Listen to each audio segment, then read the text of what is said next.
الفاتحة. أعوذ بالله من الشيطان الرجيم. بسم الله الرحمن الرحيم. الحمد لله رب العالمين الرحمن الرحيم مالك يوم الدين. إياك نعبد وإياك نستعين. اهدنا الصراط المستقيم صراط الذين أنعمت عليهم غير المغضوب عليهم ولا الضالين آمين. إن الله وملائكته يصلون على النبي يا أيها الذين آمنوا صلوا عليه وسلموا تسليما. اللهم صل على سيدنا محمد عبدك ورسولك النبي الأمي وعلى آله وسلم. اللهم صل على سيدنا محمد عبدك ورسولك النبي الأمي وعلى آله وسلم. اللهم صل على سيدنا محمد عبدك ورسولك النبي الأمي وعلى آله وسلم. اللهم صل على سيدنا محمد عبدك ورسولك النبي الأمي وعلى آله وسلم. اللهم صل على سيدنا محمد عبدك ورسولك النبي الأمي وعلى آله وسلم. اللهم صل على سيدنا محمد عبدك ورسولك النبي الأمي وعلى آله وسلم. اللهم صل على سيدنا محمد عبدك ورسولك النبي الأمي وعلى آله وسلم. اللهم صل على سيدنا محمد عبدك ورسولك النبي الأمي وعلى آله وسلم. اللهم صل على سيدنا محمد عبدك ورسولك النبي الأمي وعلى آله وسلم.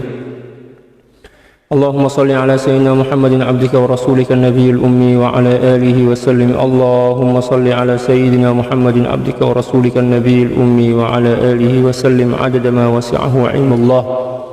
الحمد لله والصلاة والسلام على المبعوث رحمة للعالمين سيدنا محمد وعلى آله وصحبه أجمعين. اللهم اغفر لأمة سيدنا محمد صلى الله عليه وسلم وأصلح أمة سيدنا محمد صلى الله عليه وسلم وفرج عن أمة سيدنا محمد صلى الله عليه وسلم وارحم أمة سيدنا محمد صلى الله عليه وسلم وألف بين قلوب أمة سيدنا محمد صلى الله عليه وسلم لما تحب وترضاه وافتح لنا فتوح العارفين بك بحق سيدنا محمد صلى الله عليه وسلم. سبحانك لا علم لنا إلا ما علمتنا إنك أنت العليم الحكيم ولا حول ولا قوة إلا بالله العلي العظيم. وصلى الله على سيدنا محمد وعلى آله وصحبه وسلم. الحمد لله رب العالمين. Alhamdulillah, puji syukur kehadirat Allah Subhanahu wa taala. Salawat dan salam semoga senantiasa tercurah ke atas junjungan dan kasih hati kita Nabi besar Muhammad sallallahu alaihi wasallam. Demikian juga keluarga, para sahabat serta orang-orang yang senantiasa mengikuti jejak langkah beliau. Wassalawatullahi wassalamu alaika sayyidi ya Rasulullah. Para sahabat dan jamaah sekalian, pada pagi hari ini kita akan membahas tentang fungsi dan hakikat syariat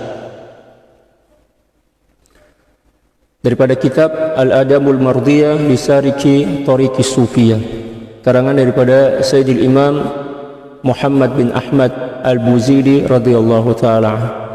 Qala al-muallif radhiyallahu ta'ala anhu wa nafa'ana Allahu bi'ulumihi wa 'ulumi syuyukhihi wa syuyukhina wa jami'i awliya'illahi as-salihin fid dharain Allahumma amin. Wa'lam anna as-sauba syari'atul badan. Ketahuilah bahwa sungguhnya pakaian itu diumpamakan macam syariat kepada badan. Penutup, syariat maknanya kan penutup. Ya. Jadi baju ini adalah penutup aurat kita, tubuh badan kita adalah aurat. Kama anna al-farqa syari'atul jama'. Seperti mana sesungguhnya al-farq, farq artinya satu di antara istilah maqam dalam tasawuf. Farq artinya menyaksikan makhluk tanpa kehadiran Allah Subhanahu wa taala, maknanya lalai. Ya. Syari'atul jama' merupakan bungkus daripada jama'. Ya, jama' ini adalah keadaan di mana seorang hamba menyaksikan Allah Subhanahu wa taala ya tanpa wujudnya makhluk. Jadi ketika mana seorang lalai daripada Allah Subhanahu wa taala, maknanya seseorang itu sedang berada di sebalik bungkus daripada hakikat. Ya, sebab syariat itu adalah bungkus. Manakala kehadiran hati bersama Allah Subhanahu wa taala, kefanaan hati kita bersama Allah Subhanahu wa taala adalah hakikat daripada syariat. Falau kana an-nasu 'uratan lama kana 'alaihi sirrun. Kalau sekiranya seluruh manusia dalam keadaan telanjang tanpa sebarang pakaian, maka itu bermakna dia tidak mempunyai rahasia, tidak mempunyai keistimewaan. Orang yang membuka aurat misal, ya secantik apapun dia, semolek apapun dia, seputih apapun kulit tubuh dia, dianggap seseorang yang tidak mempunyai keistimewaan karena dia membongkar sesuatu yang sepatutnya disembunyikan, ya, membuka sesuatu yang sepatutnya dirahasiakan. Aurat itu adalah rahasia. Seperti mana hakikat itu macam aurat, kita tak boleh menceritakannya kepada orang lain, walaupun orang itu meminta kepada kita agar kita menceritakannya. Kita tidak dibenarkan kecuali kepada orang-orang yang memang mempunyai hakikat seperti mana yang kita punyai. Allah. Walama waqa'al ishku min ba'dihim li ba'din, maka tidak akan dan juga tidak akan berlaku kerinduan antara sesama manusia. Kalau sekiranya semua manusia telanjang misal,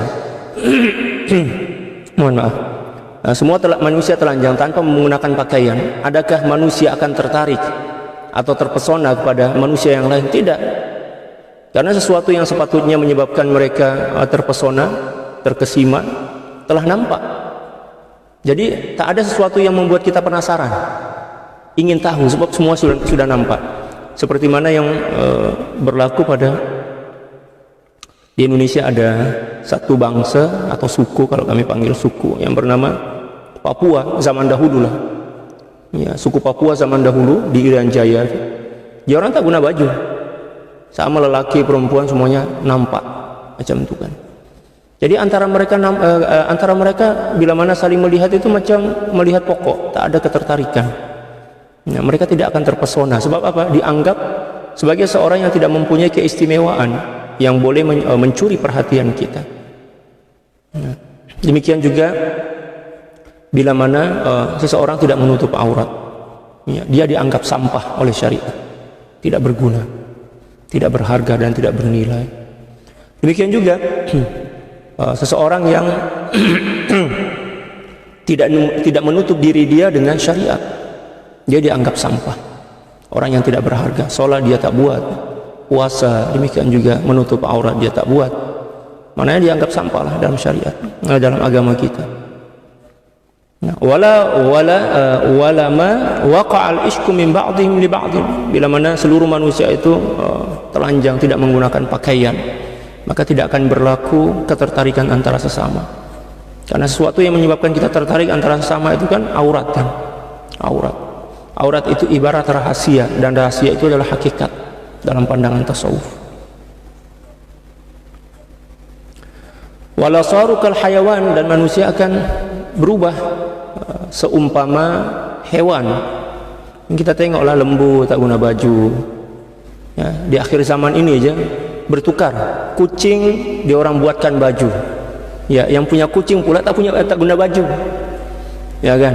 Sama kera, monyet, dia orang buatkan baju comel cantik-cantik lah, tapi tuan yang punya kera tu bertukar menjadi kera, tak guna baju, telanjang macam tu je. Nauzubillah.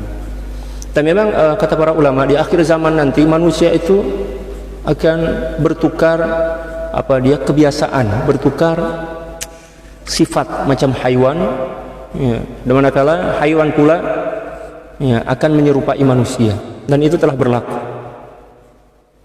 Diakibatkan apa? Disebabkan karena tangan-tangan manusia. Zaharal fasadu fil barri wal bahri bima kasabat aydin nas. Telah menjadi zahir di muka bumi ini kerosakan, disebabkan karena tangan-tangan manusia yang rosak, ya, sifat-sifat manusia yang jahat. Fasirul haqiqati fi wujudi syariah, maka rahasia daripada hakikat itu berselindung di sebalik kewujudan syariat. Jadi kalau ada orang yang cakap saya ahli hakikat tapi tak solat, tipu. Sebab syariat itu ibarat cawan, manakala air adalah hakikat. Kita letak air mesti kat cawan, mesti kat tempat, ya. Cawan apa di sini apa nama, ceret dalam bahasa, kibrit, kibrik, ya, kibrit itu mana, kibrik itu apa ya, tempat air itu, ya. Atau kolam macam itu. Syariat itu adalah tempat, di mana kita letak air, dan hakikat itu adalah air. Idz syari'atu la yaqumu illa bididdih. Karena sungguhnya idz syai'u la yaqumu illa bididdih. Karena sungguhnya sesuatu itu tidak akan tegak, tidak akan nampak, tidak akan zahir kecuali melalui lawanan dia. Contoh macam ini. Ada orang kaya. Istilah kaya itu ada disebabkan karena ada pembanding dia, yaitu miskin. Kalau sekiranya semuanya kita kaya, tak ada orang miskin, maka tak ada istilah kaya. Demikian juga kebalikannya. Kalau sekiranya semua manusia miskin, tak ada orang kaya seorang pun, maka istilah kaya dan miskin itu tidak akan wujud. Ya, demikian juga istilah putih dan hitam. Kita kenal, oh ini kulit dia putih, ini kulit dia hitam. Ya, sepatutnya orang yang berkulit putih kena berterima kasih dan bersyukur kepada orang yang berkulit hitam, sebab dia dipuji disebabkan karena ada pembanding. Ya kan? Kalau sekiranya semua orang berkulit putih, orang berkulit putih itu biasa-biasa aja, tak istimewa pun. Demikian juga orang berkulit putih, berkulit hitam kena berterima kasih kepada orang yang berkulit putih, sebab dia dikenali, orang kulit hitam ini dikenali sebab adanya pembanding, yaitu orang-orang yang berkulit putih. Ya, demikian juga guru dan murid. Ada guru disebabkan karena adanya murid, ada murid disebabkan karena adanya guru. Kalau sekiranya seorang setakat belajar seorang-seorang, tak dipanggil murid lah. Murid itu adalah seorang yang dibimbing oleh guru, manakala guru pula adalah seorang yang membimbing murid. Jadi intinya, kesimpulannya kita kena saling berterima kasih dan kena ada keseimbangan, saling melengkapi. Walidzalika sama nafsahu bil hakim. Oleh karena itu Allah Subhanahu wa taala menamakan dirinya dengan Al-Hakim, ya, zat yang maha bijaksana. Wa min a'zami hikmatihi subhanahu wa ta'ala an ja'ala al-hijaba bainahu wa baina khalqihi liya'budu. Dan di antara hijab yang paling agung, yang paling mulia daripada Allah Subhanahu wa taala adalah ketika mana Allah Subhanahu wa taala menjadikan hijab antara zatnya dan makhluk agar makhluk ini boleh menyembah Allah Subhanahu wa taala. Ya, itu di antara satu di antara hikmah atau kebijaksanaan Allah Subhanahu wa taala. Allah Subhanahu wa taala mendinding zatnya dengan hijab agar manusia boleh mengenali Allah, agar manusia boleh menyembah Allah Subhanahu wa taala. Kalau sekiranya antara Allah dengan makhluk ini tak ada hijab, maka makhluk itu akan binasa. Makhluk itu akan hancur, akan lebur, akan kembali kepada kepada ketidakwujudan dia. Nasib baik Allah Subhanahu wa taala mendinding zatnya dengan hijab, sehingga manusia boleh kekal dalam kewujudan dia dan boleh mengenali Allah Subhanahu wa taala. Dalam satu hadis disebutkan, hadis qudsi yang diriwayatkan oleh Al-Imamul Ajluni dalam Kashful Khafa, Allah Subhanahu wa taala berfirman, kuntu kanzan lam a'raf. Sesungguhnya saya adalah zat yang misteri dan tidak seorang pun mengenaliku. Saya belum dikenali. Fa khalaqtul khalqa li'uraf. Kemudian saya mencipta makhluk tujuannya agar mereka mengenali aku.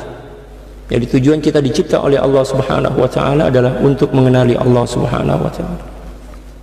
Dan kita boleh mengenali Allah Subhanahu wa taala di sebalik hijab.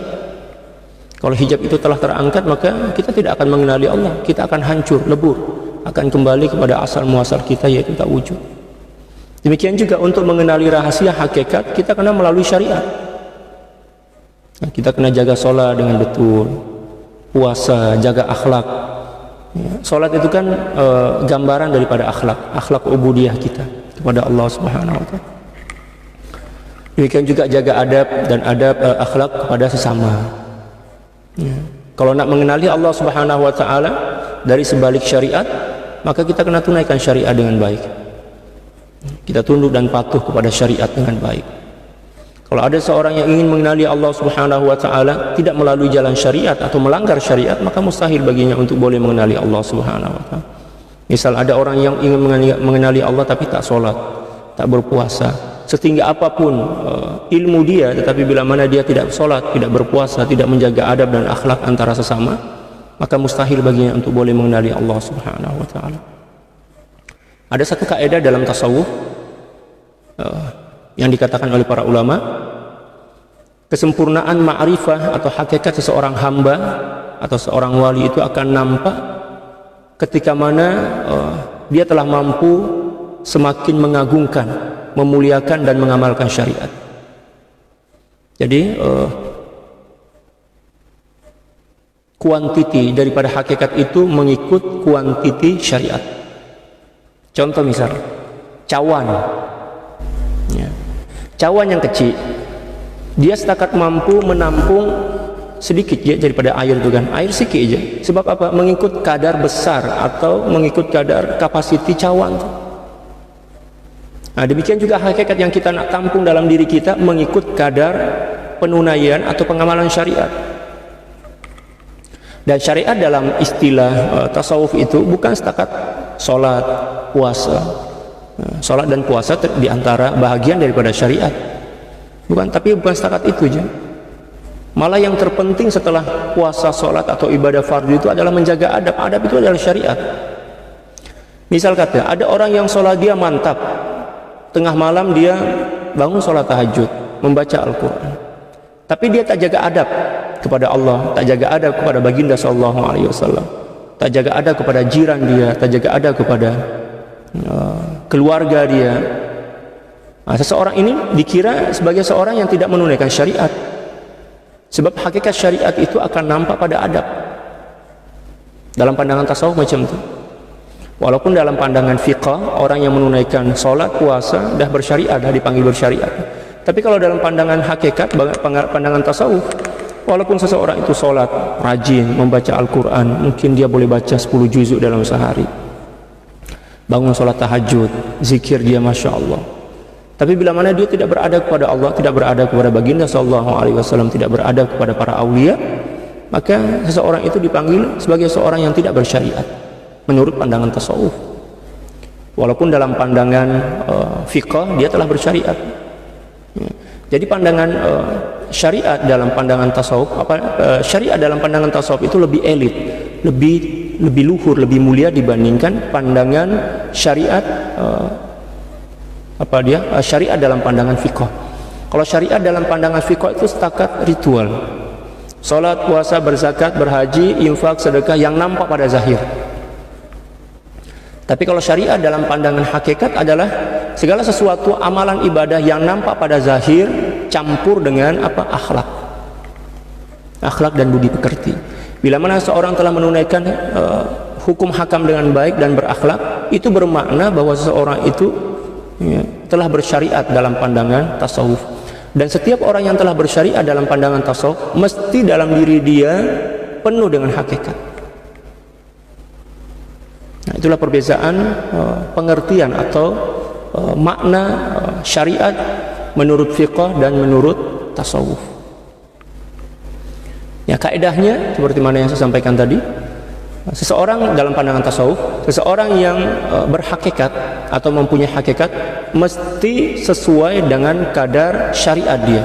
Syariat dalam pandangan tasawuf, yaitu akhlak. Kalau ada orang yang cakap tinggi setinggi langit misal tentang hakikat, tentang ma'rifah, tentang fana, tentang baqa, tentang sabar, tentang syukur, tentang redha, tapi dia tak berakhlak, itulah dajjal, itulah penipu, ya, pendusta. Ada pula orang yang tak pandai cakap, tak pandai pun dia cakap, senyap je, tapi akhlak dia Masya Allah, pemurah, ya kan? Ya, menjaga hati orang lain, tidak menyakiti, tidak menyinggung, tidak, Masya Allah. Nah, itulah ahli hakikat yang sebenar, walaupun dia tak pandai cakap. Jadi hakikat itu bukan nampak pada cakap. Ya, terkadang-kadang ada orang yang tak pandai cakap, malah ada orang yang bisu tapi ahli hakikat. Ya.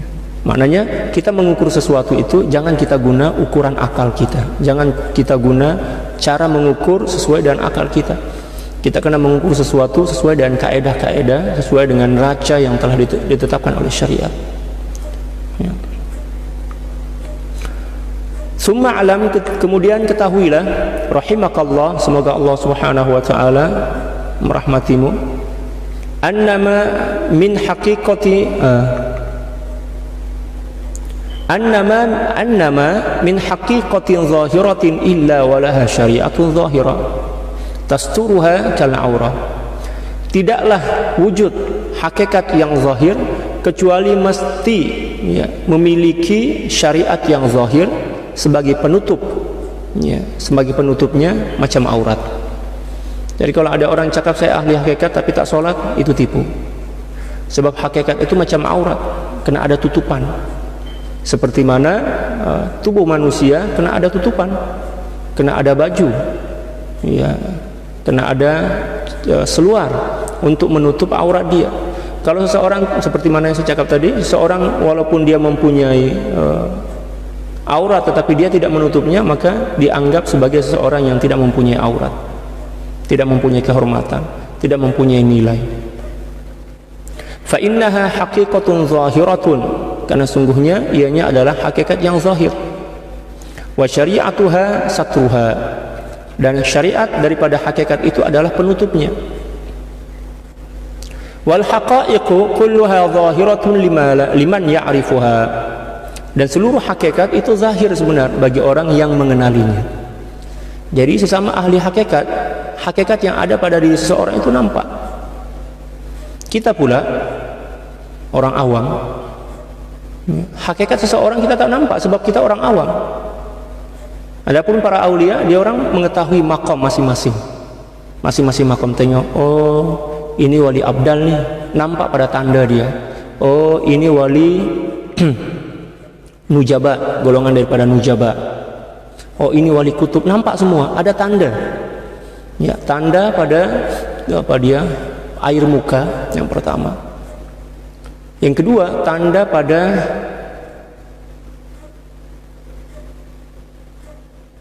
kulit muka, sama air muka dan kulit muka.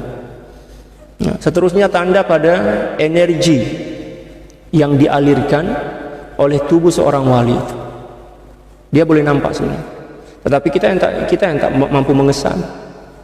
Ya, sehinggalah para ulama mengatakan la ya'riful waliya illa al-wali. Tidaklah seorang mengenali yang seseorang itu wali kecuali dia mesti wali. Sesama wali dia mengetahui wali, dan sesama kuali dia mengetahui kuali. Ya, nampak. Hakikat para wali itu sebenarnya zahir, tapi kita jangan tak nampak sebab kita tak mempunyai basirah. Adapun bila mana seorang wali ini jumpa dengan seorang wali ini, dia akan nampak, masya Allah, ternyata kewalian dia lebih mulia dibandingkan saya. Saling menghormati. Ya. Allah. Wa kulluha batinatun liman la ya'rifuha, dan hakikat itu tersembunyi bagi orang yang tidak mengenalinya. Walaupun sebenarnya hakikat itu nampak, mesti nampak pada setiap wali, nampak. Nampak dari cara dia cakap, nampak dari cara dia makan, nampak dari tubuh badan dia, nampak daripada tubuh badan dia, nampak sebenarnya, nampak cahaya itu. Energi itu boleh kita kesan, boleh kita rasai, boleh kita kesan. Ya, tapi masalahnya kita sakit. Orang yang sedang sakit, terkadang-kadang makanan yang manis pun terasa pahit kan. Makanan yang sedap, apalah makanan tak sedap. Orang lain pula makan, sedapnya. Sebab kita sakit. Ya, demikian juga perandaian seorang yang sakit, seorang yang jauh daripada Allah, seorang yang hatinya penuh dengan kebusukan, penuh dengan sampah, penuh dengan keburukan, dendam, iri hati, riya, ujub dan lain sebagainya. Jumpa dengan wali itu nampak, wali itu macam gambar aja, macam pokok, tak ada infial, maknanya tak ada reaksi, tak ada kesan pada diri dia. Adapun seseorang yang hatinya bersih, sehat, jumpa dengan seorang wali, seketika itu juga mesti dia akan gemetar merasai, mengesan energi ma'rifah yang ada dalam hati seorang wali itu, yang tersebar melalui tubuh badan dia. Sehingga diceritakan dalam beberapa kitab, ada seorang wali bila mana berjumpa dengan wali yang lainnya, maqam dia lebih tinggi, yang lebih agung, dia tak mampu nak kawal dia. Ada di antara mereka yang pengsan. Seperti nanti orang akan tanya kan, Ustaz, betul gak itu? Ada orang jumpa dengan seorang wali boleh pengsan? Betul lah, ada ke dalil dia? Saya bagi dalil, selalu cari dalil kan. Di zaman baginda sallallahu alaihi wasallam ada seorang makcik, seorang perempuan tua. Tiap-tiap hari dia menangis. Para sahabat bertanya kepadanya, wahai makcik, macam itulah kan, kenapa lah makcik ini tiap-tiap hari menangis? Dia cakap, saya menangis ini sebab saya rindu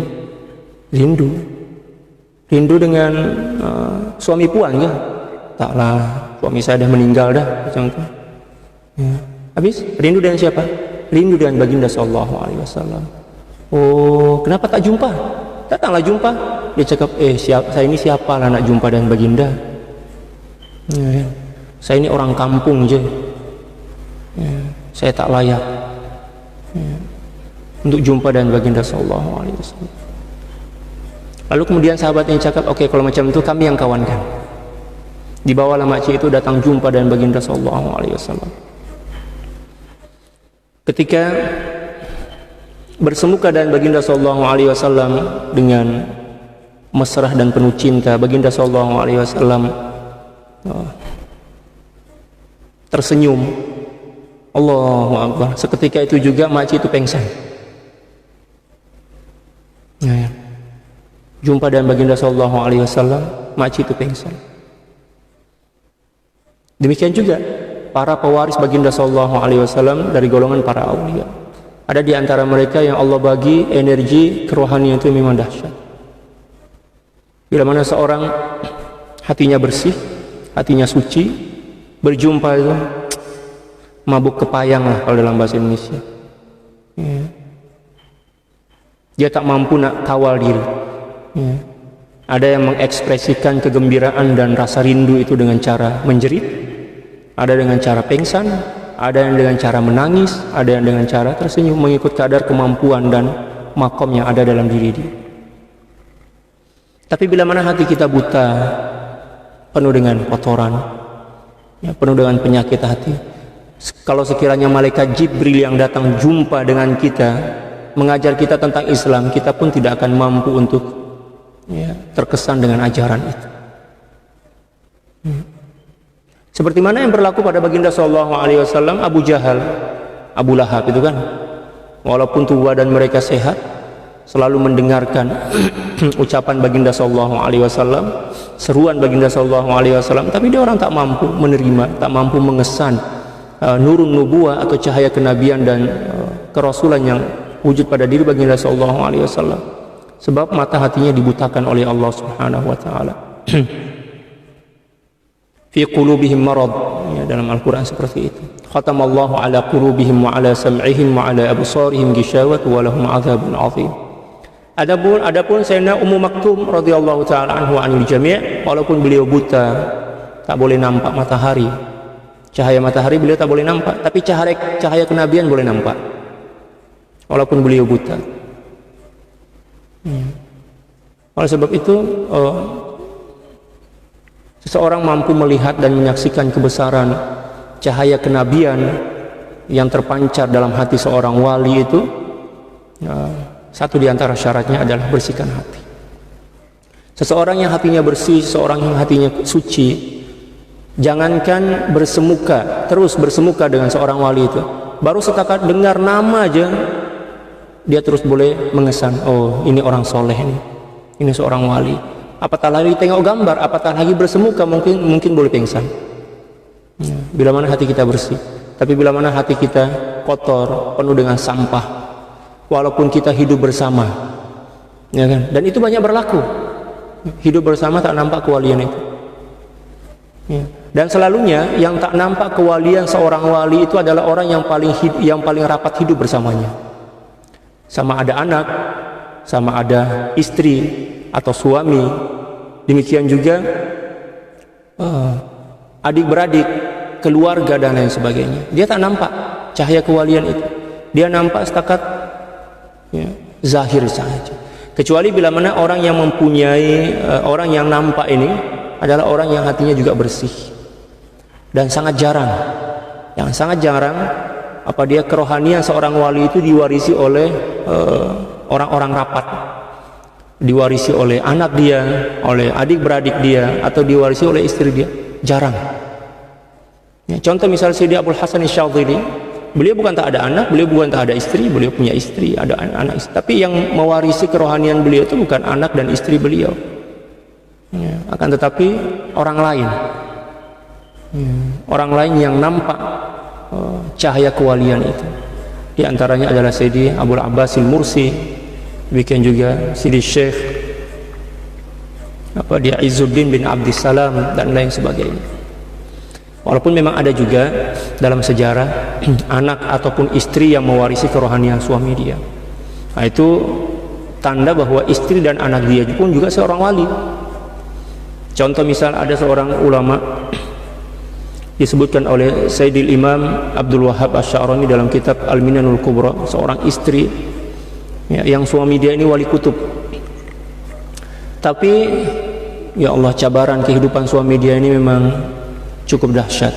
Macam Tok Kenali lah, kalau kita baca sejarah Tok Kenali itu kan seorang wali hebat daripada Kelantan, daripada Kelantan. Tapi beliau diuji oleh Allah Subhanahu wa taala dengan satu penyakit kulit, ya kan. Kaki beliau itu berkulat, ya kan, penuh ya, banyak kulat macam itulah, gatal. Ya, tapi beliau adalah seorang wali yang hebat. Nah, diceritakan dalam kitab Al-Minanul Kubra ini ada seorang wali kutub.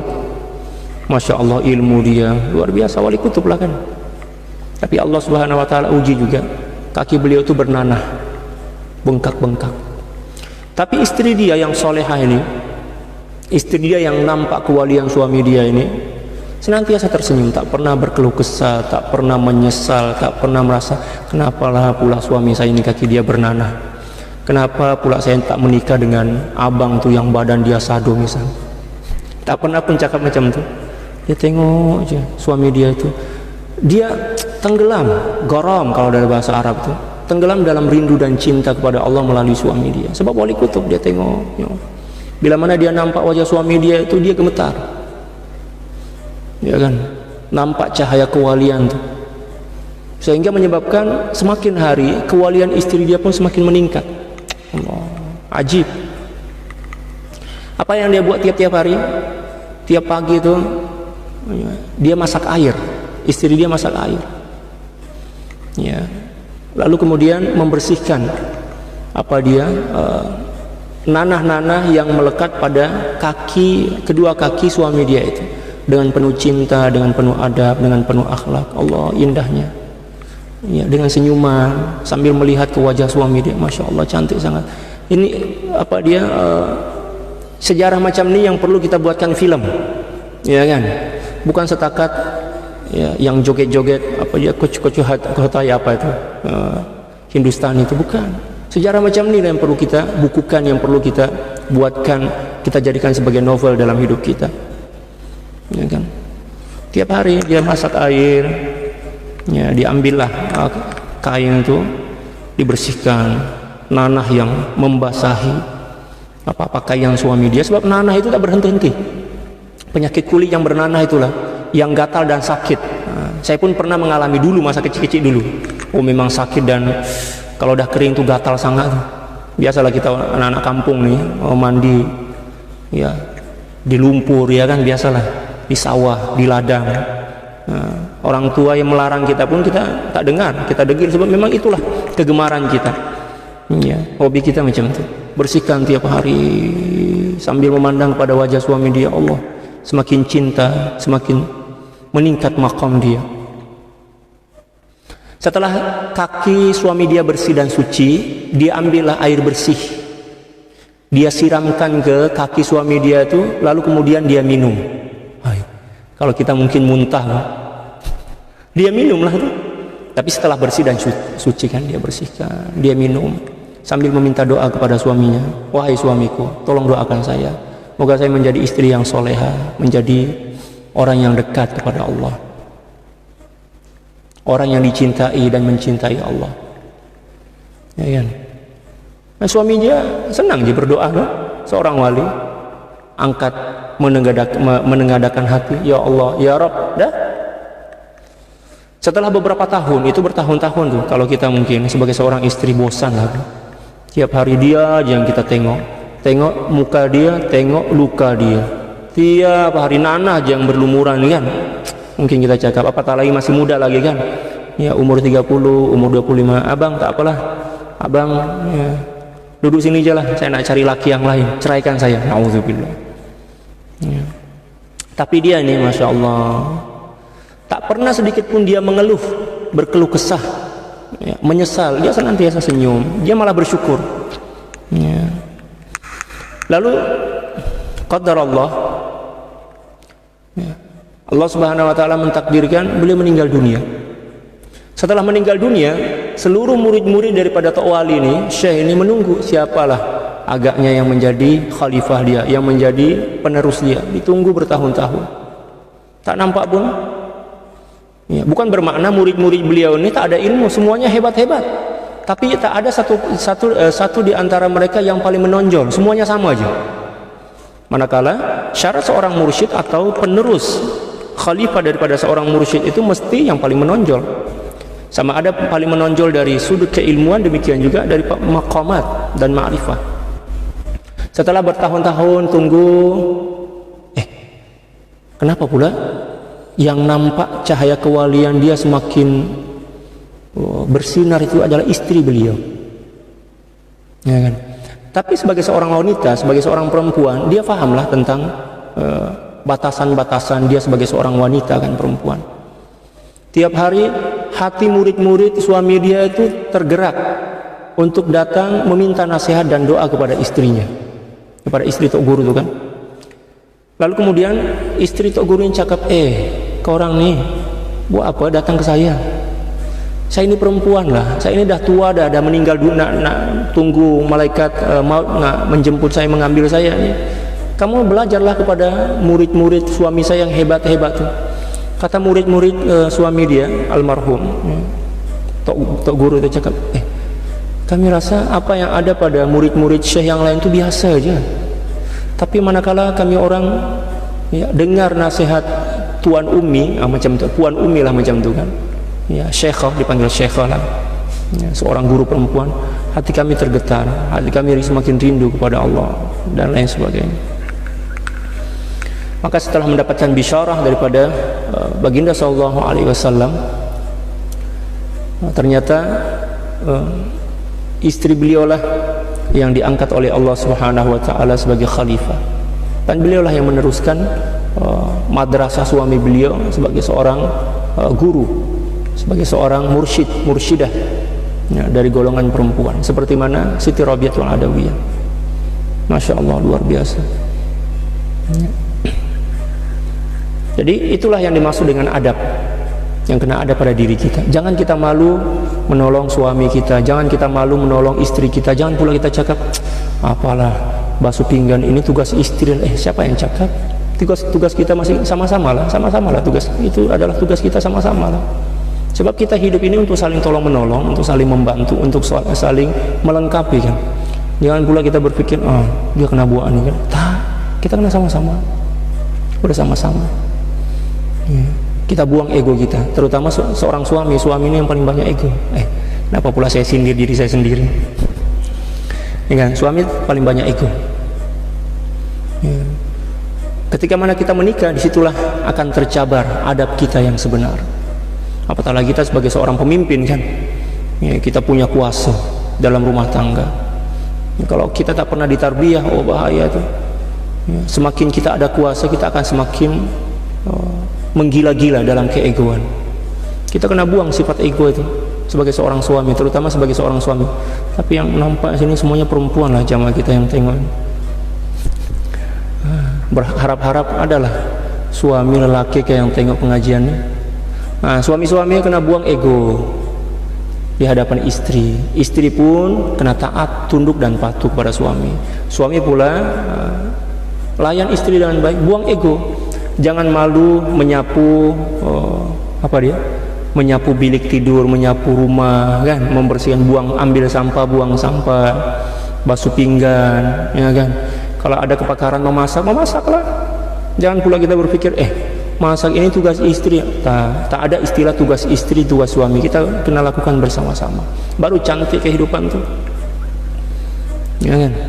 Saling tolong menolong lah. Buang ego.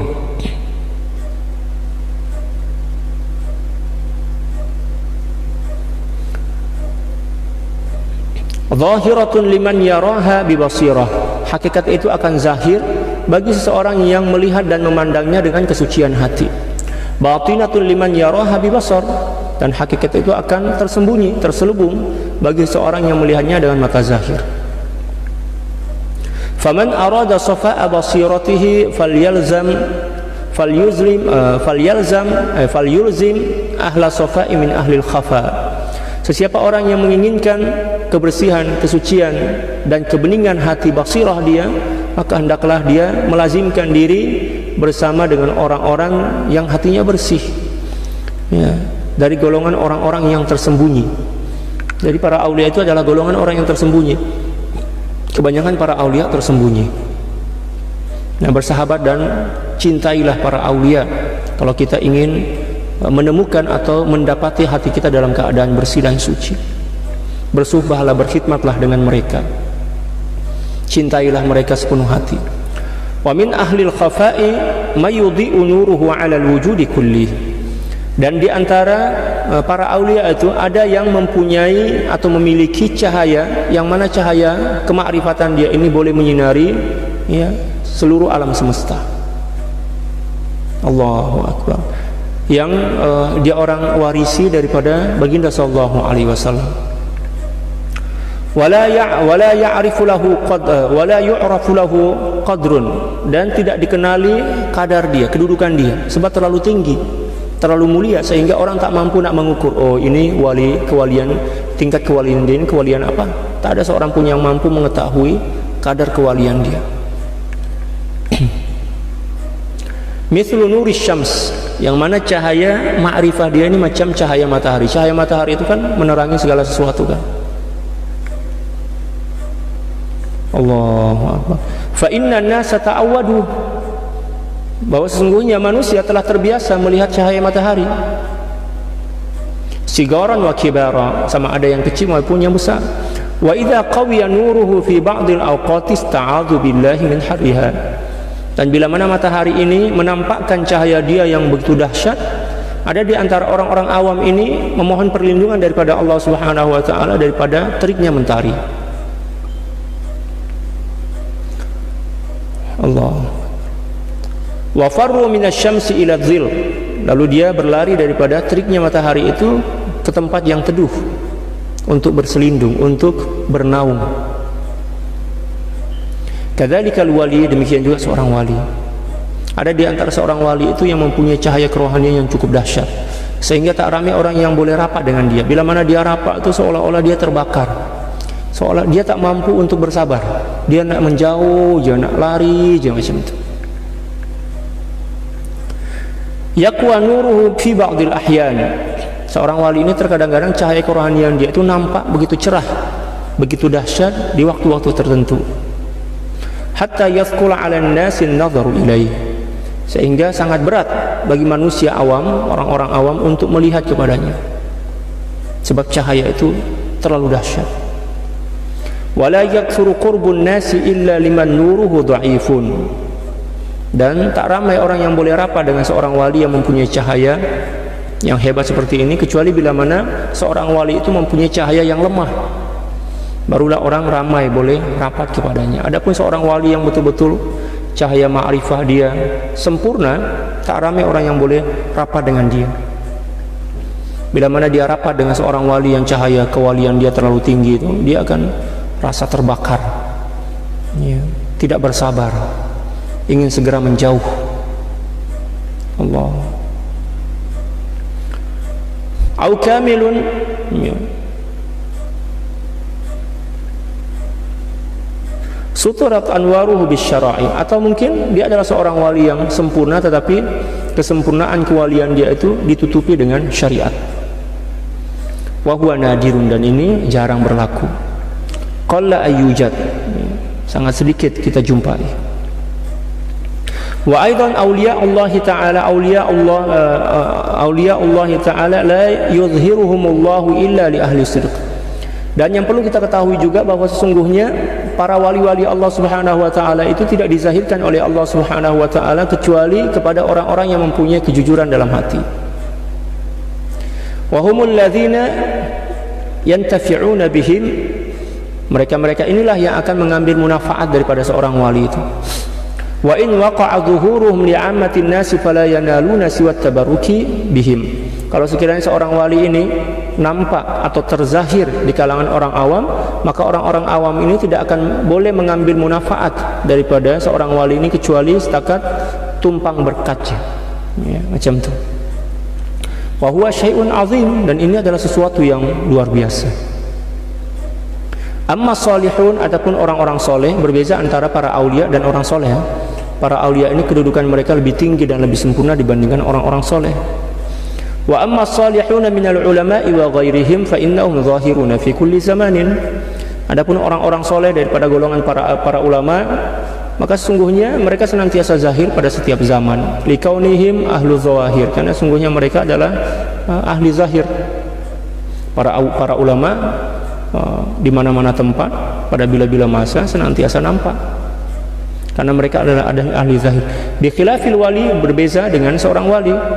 Fala ya'rifuhu illa waliyun, tak seorang pun yang mengenali seseorang itu wali kecuali seorang wali. Faman kashafallahu lahu an haqiqati waliyin falya'lam annahu arada subhanahu wa ta'ala ay yakshifa lahu an haqiqati sirri tauhidih.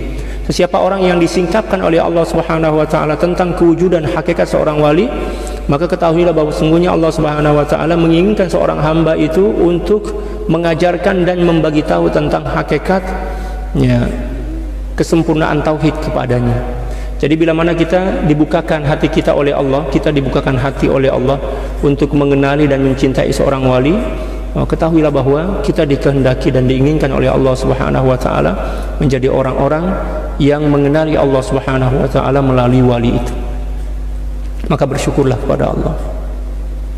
Li'anna al-waliya dalilun yadullu 'ala al-haqqi subhanahu wa ta'ala 'ala nafsihi. Karena sungguhnya seorang wali itu adalah dalil atau guide lah istilah kita, yang akan mengajak kita, akan menghantar kita untuk mengenali Allah Subhanahu wa taala melalui diri seorang wali itu. Subhanallah.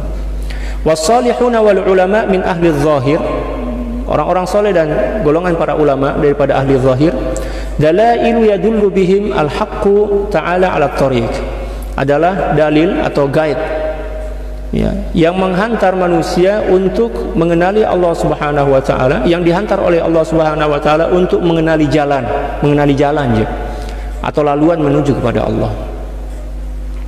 La ala ainit tahqiq, dan mereka ini bukanlah orang-orang yang ditunjuk oleh Allah Subhanahu wa taala untuk menghantar manusia mengenali Allah. Ya, para ulama, orang-orang saleh ini adalah manusia-manusia terpilih daripada Allah Subhanahu wa taala, oleh Allah Subhanahu wa taala untuk memperkenalkan manusia tentang jalan menuju Allah, bukan memperkenalkan Allah. Fa inna tahqiqa nihayatut thariq, karena sungguhnya tahqiq, realisasian daripada hakikat itu merupakan penghujung daripada perjalanan. Wat thariqu na'tut tahqiq, dan thariq, jalan, laluan, itu merupakan bahagian daripada tahqiq, hakikat. Wa hadza huwal farqu baina ahli zahir wa ahli batin, dan inilah perbezaan antara ahli zahir dan ahli batin. Kalau ahli zahir itu setakat mengajak kita untuk mengenali jalan menuju kepada Allah, syariat, mengenali hukum hakam, para ulama dan orang-orang soleh. Adapun para aulia, orang bukan setakat mengajarkan kita tentang macam mana nak mengenali jalan menuju kepada Allah, tetapi dia orang terus membawa kita dan memperkenalkan kita kepada Allah Subhanahu wa taala. Ahlul zahiri yasiruna wara al-qasri yaltamisuna al-bab. Adapun ahli zahir, ya, dia berjalan mengelilingi atau pusing-pusing mengelilingi sebuah istana ma'rifah, untuk mencari jalan laluan untuk masuk ke dalam istana itu. Wa ahlul batin, adapun para aulia, yasiruna dakhilal qasri, mereka berjalan-jalan atau pusing-pusing di dalam istana, yaltamisuna hadratal ahbab, mencari-cari hadrah, ya, perhimpunan para aulia. Allahu akbar. Adapun para ulama setakat baru mencari laluan nak masuk ke dalam istana. Adapun para aulia ini, dia orang berhimpun bersama para aulia di hadapan Allah Subhanahu wa taala. Wallahu a'lam bissawab. Subhanaka la ilma lana illa ma 'allamtana innaka antal alimul hakim wa la haula wa la quwwata illa billahil aliyil azim. Cukup sekian pengajian kita pada pagi hari ini. Semoga Allah Subhanahu wa taala memberkati dan kita istiqomah untuk terus menuntut ilmu, untuk terus meningkatkan ilmu dan amal kita serta akhlak kita kepada Allah Subhanahu wa taala. Allahumma amin. Semoga diberkati oleh Allah Subhanahu wa taala. Allahumma amin. Innallaha wa malaikatahu yusalluna 'alan nabiy ya ayyuhalladzina amanu sallu 'alaihi wa sallimu taslima. Allahumma salli 'ala sayyidina Muhammadin 'abdika wa rasulika an-nabiyil ummi wa 'ala alihi wa sallim. Allahumma salli 'ala sayyidina Muhammadin 'abdika wa rasulika an-nabiyil ummi wa 'ala alihi wa sallim. اللهم صل على سيدنا محمد عبدك ورسولك النبي الأمي وعلى آله وسلم. اللهم صل على سيدنا محمد عبدك ورسولك النبي الأمي وعلى آله وسلم. اللهم صل على سيدنا محمد عبدك ورسولك النبي الأمي وعلى آله وسلم. اللهم صل على سيدنا محمد عبدك ورسولك النبي الأمي وعلى آله وسلم. اللهم صل على سيدنا محمد عبدك ورسولك النبي الأمي وعلى آله وسلم. اللهم صل على سيدنا محمد عبدك ورسولك النبي الأمي وعلى آله وسلم. اللهم صل على سيدنا محمد عبدك ورسولك النبي الأمي وعلى آله وسلم. اللهم صل على سيدنا محمد عبدك ورسولك النبي الأمي وعلى آله وسلم. اللهم صل على سيدنا محمد عبدك ورسولك النبي الأمي وعلى آله وسلم عدد ما وسعه علم الله. Sekian, wallahul muwaffiq wal hadi ila sabilir rasyad wal afu minkum. Assalamualaikum warahmatullahi taala wabarakatuh.